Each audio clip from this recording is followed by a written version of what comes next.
If you think Davos was a crypto story, you're mistaken. It's really all about AI right now and AI infrastructure. So, as crypto was talked about pretty frequently and stuff from some major figures, we're going to dive into that, look over the clips and stuff, and then also relate how the AI ties in with crypto and blockchain. So to unleash innovation in savings and financing, I'm also working to ensure America remains the crypto capital of the world.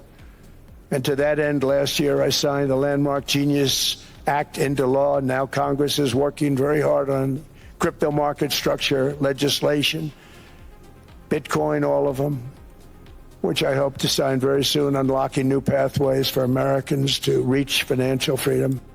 So Trump obviously is still adamant about making America the crypto capital of the world. We are obviously some of the most, I would say, we have quite a bit of users. We have the biggest Bitcoin conference and stuff, which he obviously spoke at in 2024. And we just have a lot of enthusiasts here, like the most developers in blockchain. But until there's more clarity and stuff, a lot of people are still in this gray area of how do we work within the right guardrails so that we can scale massive companies and stuff, because this is going to be a massive industry, and it already is. Bitcoin has trillions in market cap, and then overall crypto is about 3 point something trillion in market cap. So this industry is going to keep growing as long as the right stuff's in place. So we need to see the Clarity Act go through, and some more potentially to kind of signal that things are going to be good and okay. And CZ chimes in here with "Let's make America the crypto capital of the world." I do believe that blockchain and that kind of technology is the future for the traditional banking business. So you will see a convergence. So UBS CEO Sergio, he is one of the biggest bankers in the world in Switzerland. He manages over half of the billionaires in the world, and they're sitting on 7 trillion in assets under management. So what he says is a really big deal. And so for this, it's interesting that he's signaling that, yes, he believes that blockchain and crypto are good infrastructure for banks and stuff. And he does see it as the future. But we need to pay attention in making sure that at the end of the day, banks are, leave out of trust, and people want to put their assets and their, whatever assets they have in a trusted place. And I would say that new technology still needs to prove itself over the years. So he's signaling that it's going to be a while before they're the big banks are really all for this, which is interesting because it's kind of it's contradicting a bit to what where Trump is, but obviously they're in Switzerland here, but this does manage most of the major elite here for their financials. So with this, it's kind of signaling that we still have a timeline to play out. A lot of people still aren't adjusted to crypto, even though there's a lot more people using it. We still might have some time before this plays out into a much bigger market. But overall, it's good that he's signaling that, yes, they do think it's the future. So we'll see. We'll have more with upcoming clips and stuff. Particularly after quantum computing. A good compromise is everyone leaves a little bit unhappy, right? But I think what's going to happen is that after market structure passes, the banks are going to get fully into the crypto industry. So we're not going to have a separate. So David Sachs there, who's the crypto czar, he is pretty funny there, saying that, yeah, people are going to leave a little bit unhappy. But, just in general, once the market, once the proposals start passing through legislature, then the banks are going to have to get in, because there's going to be an uptick in people wanting to build and scale, hyperscale some of this infrastructure that's going to be needed.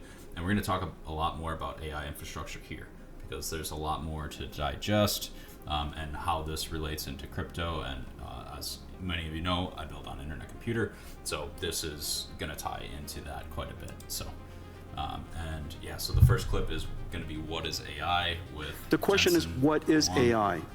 You're asked, when you think about AI, you think about the AI models. But it's really important to understand industrially, AI is actually essentially a 5-layer cake. At the bottom is energy. AI, because it's processed in real time and it generates intelligence in real time, it needs energy to do so. Energy is the first layer. The second layer is the layer that I live in. It's chips. Chips and computing infrastructure. The next layer above it is the cloud infrastructure, the cloud services. The layer above that is the AI models. This is where most people think AI is.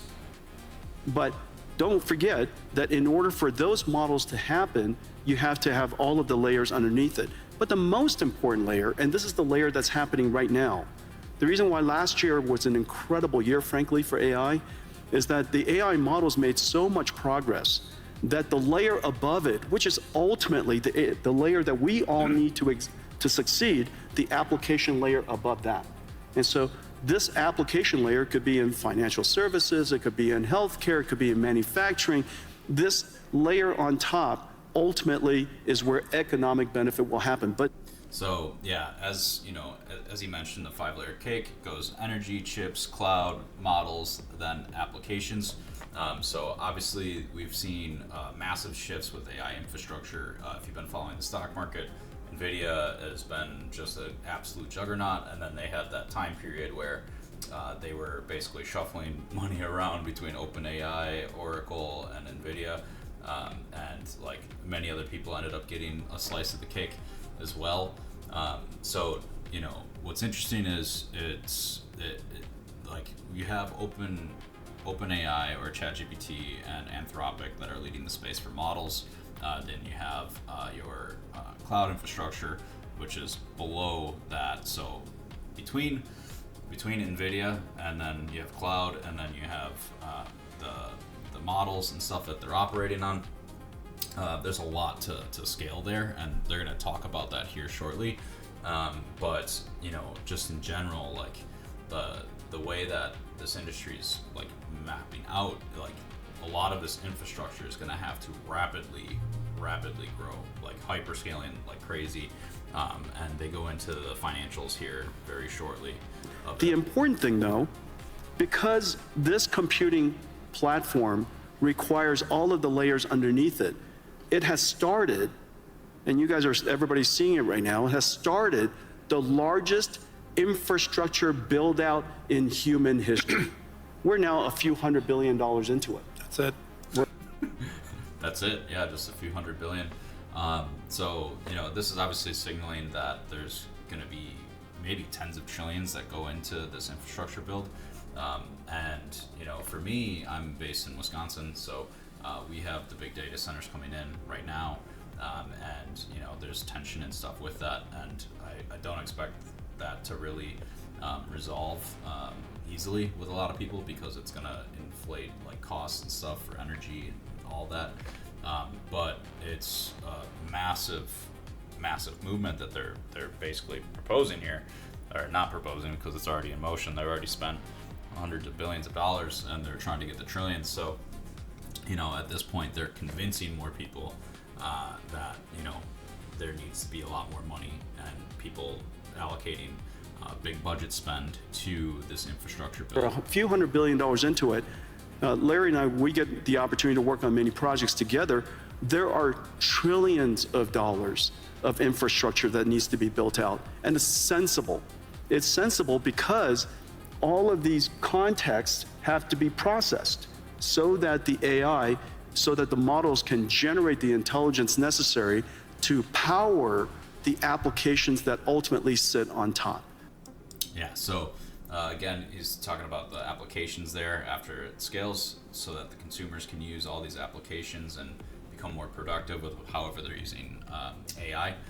So here I have a graphic with basically how many of the blockchains are set up. They use off-chain cloud infrastructure from like AWS, and so with this, they're scaling apps, but it's not the cloud how Internet Computer is built, which is a full stack environment. So Internet Computer is Let's just pivot on. Internet Computer is that third layer of that cake, remember? So it's energy, chips, cloud. So Internet Computer is there, they also have a model, an AI model that they put fully on chain on their cloud, and then they also have applications as well. So ICP is a very unique network and stuff, and a lot of people just don't understand it yet, because I think in the future we'll see many of these blockchain networks, once internet computer is scaled more, look to start hosting on internet computer as well. And internet computer in general already has chain fusion, which allows for native transactions and stuff to happen on Bitcoin and Ethereum and many other networks.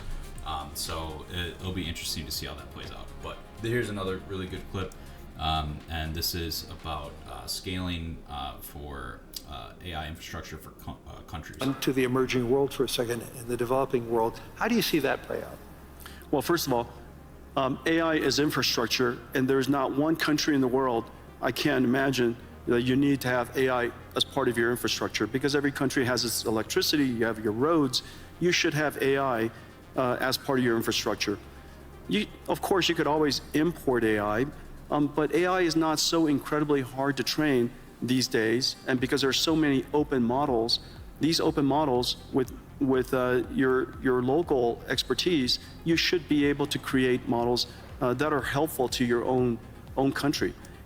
Yeah, and obviously you want to train it to like your needs and stuff, and be able to control how those models are being fed, so that they're not biased and stuff. So you know, we're going to see more and more people move to having their own sovereign like network, essentially, for AI and stuff. So as many countries start doing this, it's going to, you know, really catapult that infrastructure race and stuff that they're already signaling with trillions of dollars needed to scale this.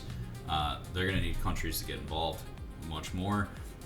Obviously, US and China are basically like neck and neck for you know, how they're scaling AI infrastructure currently. And so I really believe that every country should get involved to build AI infrastructure, build your own AI, take advantage of your fundamental natural resource, which is your language and culture, develop your AI, continue to refine it, and have your national intelligence be part of your ecosystem.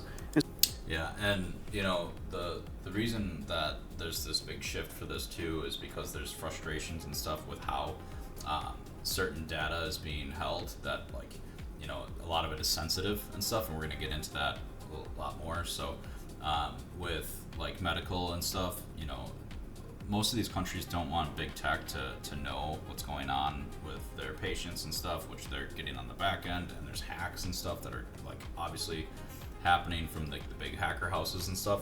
So this is really important that, you know, countries are starting to like go to potentially using decentralized infrastructure and stuff to protect their data. So I think that's number one. And number two, remember, AI is super easy to use. It's the easiest software to use in history, and that's the reason why it's the fastest growing and most rapidly adopted. Yeah, and obviously OpenAI was the fastest to scale to like 1 million users and stuff, and then, you know, obviously everyone's using AI. You look online, most of the clips and stuff that you see, AI.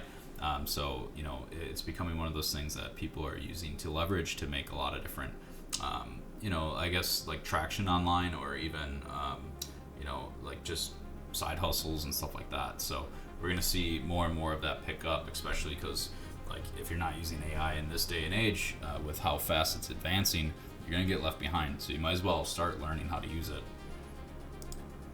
And then this ties into the video that I had the other day, or yesterday potentially, when this gets released. But the Swiss subnet got launched at World Computer Day in Davos, and why this is important: this is the sovereign subnet for basically infrastructure and institutions to start using their own subnet.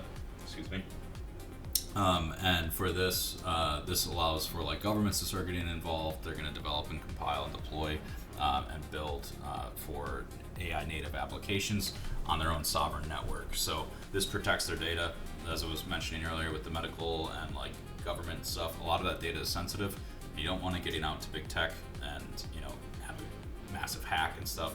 It'd be catastrophic. So banks and all of that are going to be looking to use stuff like this in their respective country and stuff. So this is something that you can learn more about on the last video that I posted, as well as there was a great video from Base Giant that you can check out that goes more into like the history and why this is really We important. are now, in terms of the models that write code, I have engineers within Anthropic who say, I don't write any code anymore. I just let the model. And this is crazy to think about. So this is obviously the CEO of Anthropic, and Dario here is saying that he has coders that work for his massive company that aren't even using, like their own coding, like they're using Claude Code to code, or Cursor or whatever, most likely Claude, I'm imagining. But they're using AI to code and develop, and these are people that have been developing for many years in most cases. Write the code, I edit it, I do the things around it. I don't know, we might be 6 to 12 months away from when the model is doing most, maybe all of what SWEs do end to end. And then it's a question of how fast does that loop close? So that's just really fascinating. 6 to 12 months. If you have seen some of the interviews and stuff that we've done in the past, we did an interview with Jordan Lass, who's a big infrastructure developer on the Internet Computer, and this was during the Bitcoin conference in 2024.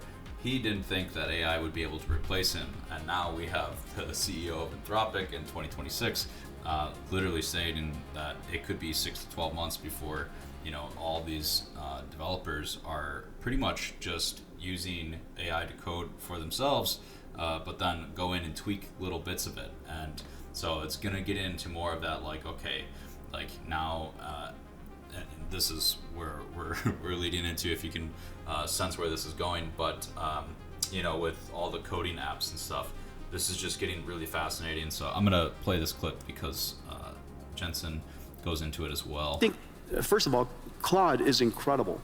Anthropic has made a huge progress, huge leap in developing Claude. Yep. We use it all over our company. The coding capability of Claude, its reasoning capability, its ability is just really incredible. And anybody who's a software company really ought to get involved and use it. So NVIDIA has a bunch of their employees and stuff using Claude, and just again baffles me that most of these big tech companies are using AI to code and trusting that, because a lot of people right now, especially if you look at timelines on social media, a lot of people are criticizing vibe coding and stuff, but even the biggest companies in the world, their employees are essentially vibe coding and then just going in and tweaking it. But that's also a very crafted skill to have as well. So for those people that really align with vibe coding and stuff and know how to develop and stuff, and maybe they're learning more off to the side, this could be very beneficial for you. And who knows, maybe within the next 12 months, this AI can just be powerful enough to just do it all on its own, and you don't have to do anything. So interesting to watch and play out. So for many people who haven't had computer science degree, all of you can be programmers now, And so in the past, we had to learn how to program a computer. Now you program a computer by saying to the computer, how do I program you? And if you don't know how to use an AI, just go up to the AI and say, I don't know how to use an AI, how do I use an AI? And it would explain it to you. And you say, I like to write a program to create my own website. How do I do that? And it would ask you a whole bunch of questions about what kind of website you would like to build, and then write you the code. And so it is that easy to use, and that's, of course, the incredible power of AI, which is exciting. Yeah, and if you did watch the video from yesterday, there is so many tools and stuff out there for AI with coding, especially right now, that literally my grandmother could make a site or a game and stuff. And right now, as we wrap up this video, we're going to talk about Caffeine AI, because obviously this was a way to relate it into why Internet Computer is really important, because Caffeine AI builds full stack web apps on Internet Computer directly. And so for a network to be able to do that and give power to creators to not have to know how to code, they can just go in and type in prompts and build stuff. Like, this is a massive way, especially as it updates and gets better and better over time. There's going to be a lot of people that are now finally able to compete with other major players and stuff in the space, like certain things that were holding them back. Now you can just talk to AI chat companion and build out the website of your dreams or application.